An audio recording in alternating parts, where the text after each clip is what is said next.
आपले आराध्य दैवत छत्रपती शिवाजी महाराज लहान असताना त्यांनी एक गोष्ट ठरवली होती, स्वराज्य, एकच ध्येय.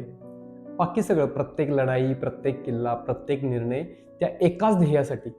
ते कधीच म्हणाले नाहीत आपण किती लढाया जिंकल्या. त्यांनी नेहमी एकच विचारलं, स्वराज्य किती वाढलं. एखादी लढाई जिंकली पण स्वराज्याला नुकसान झालं तर अशी लढाई त्यांना नको होती. गेल्या 1.5 महिन्यात ज्या कन्स्ट्रेंटबद्दल आपण चर्चा केली, तेच तत्व महाराजांनी कसे आयुष्यभर वेगवेगळ्या स्तरावर वापरलं आणि शत्रूला नामोहरम केलं ते आपण बघू. हेच तत्व सगळ्या प्रकारच्या मॅन्युफॅक्चरिंग युनिटमध्ये आहे. तुमच्या मॅन्युफॅक्चरिंग युनिटचं ध्येय काय? बहुतेक ओनर्स सांगतात मशीन युटिलायझेशन जास्त ठेवणं, खर्च कमी करणं, ऑर्डर्स मिळवणं. पण खरं ध्येय एकच आहे, पैसे कमावणं, थ्रूपुट वाढवणं. मशीन युटिलायझेशन म्हणजे ध्येय नाही, साधन आहे.